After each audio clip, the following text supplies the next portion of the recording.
Dictation 80 शब्द प्रति minute. 5 second बाद शुरू। शुरू। हर साल के आखिरी और नए साल के शुरुआती दिनों में नए को सोचती हूँ कि क्या था जो बीत गया और क्या है जो आने वाला है। भविष्य एक भोली उम्मीद है जिसकी मुट्ठी में क्या है क्या नहीं पता नहीं, लेकिन हम उसे लेकर आशान्वित जरूर रहते हैं।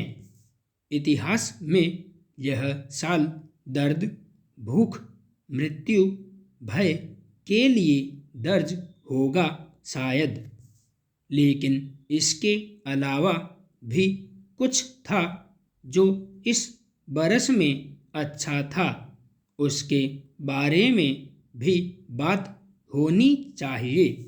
जब पिछले बरस नए कैलेंडर ने अपनी मुट्ठी धीमे से खोली थी, तब हमारी उम्मीद को नहीं पता था कि वह इस कदर मुरझा जाएगी।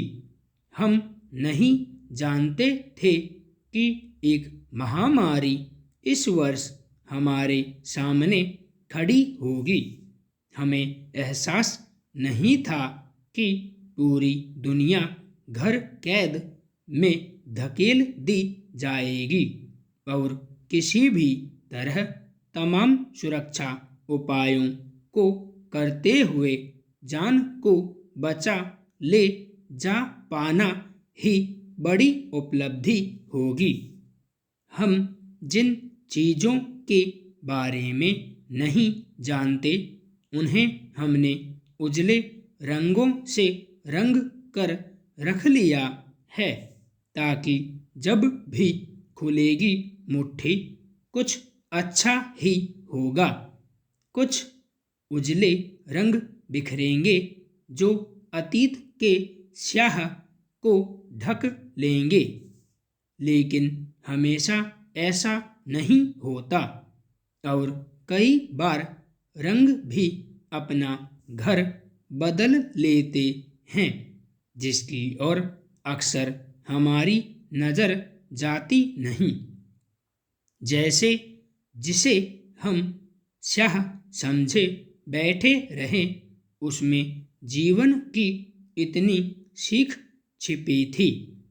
रिल्के ने यूं ही नहीं कहा होगा कि जीवन में अवसाद के होने का अर्थ है जीवन ने हमें बिसराया नहीं है।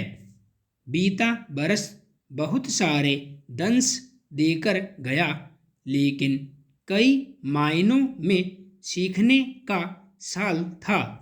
सीखा कितना यह अलग बात है। दरअसल हमें बीते साल में सीखना था ज़्यादा मनुष्य होना, गिराने थे भेदभाव के किले। बेशक कुछ किले गिरे, मगर कुछ मजबूत भी हुए। जो गिरे उनका शुक्रिया अदा करना बनता है। जैसे मैंने देखा इस दौर में कि शिक्षकों ने अपनी भूमिकाओं को खूब अच्छे से पहचाना। बिना किसी सरकारी आदेश के अपनी इच्छा से उत्तराखंड के हजारों सरकारी स्कूल के शिक्षकों ने अपनी तरफ से इस बुरे वक्त की और मदद के हाथ बढ़ाए। ऐसा दूसरे प्रदेशों में भी हुआ होगा। शिक्षकों ने बच्चों से बात की, उनके माता पिता से बात की, राशन के साथ साथ सैनिटाइजर और मास्क जैसे कोरोना से बचाव के उपाय भी उन तक पहुंचाए। सुरक्षा का ध्यान रखते हुए उनके साथ संवाद भी कायम किया। एक और समृद्ध मध्य वर्ग ऑनलाइन होती पढ़ाई को लेकर जूझ रहा था। वहाँ इन शिक्षकों के बच्चों के पास ऑनलाइन होने के बारे में सोचना भी किसी सुविधा संपन्नता और विलासिता जैसा ही था। किस तरह दूर दराज में कोई शिक्षक बच्चों से बात कर रहा था, उन्हें पढ़ा रहा था, कोई शिक्षक फोन पर कहानियाँ सुना रहा था, तो कोई बच्चों से जान रहा था उनका हाल। कुछ शिक्षकों ने आपस में मिलकर प्रवासी मजदूरों के लिए रसोई चलाई। ये वही सरकारी स्कूल के शिक्षक हैं जिनके बारे में नकारात्मक सोच समाज में बैठी रही है। एक धारणा बन गई लगती है कि सरकारी स्कूल के शिक्षक हैं तो समाज के लिए उनकी कोई उपयोगिता नहीं है। हालांकि अपने सबसे बुरे समय में भी इन शिक्षकों ने उम्मीद की किरणों को जलाए रखा।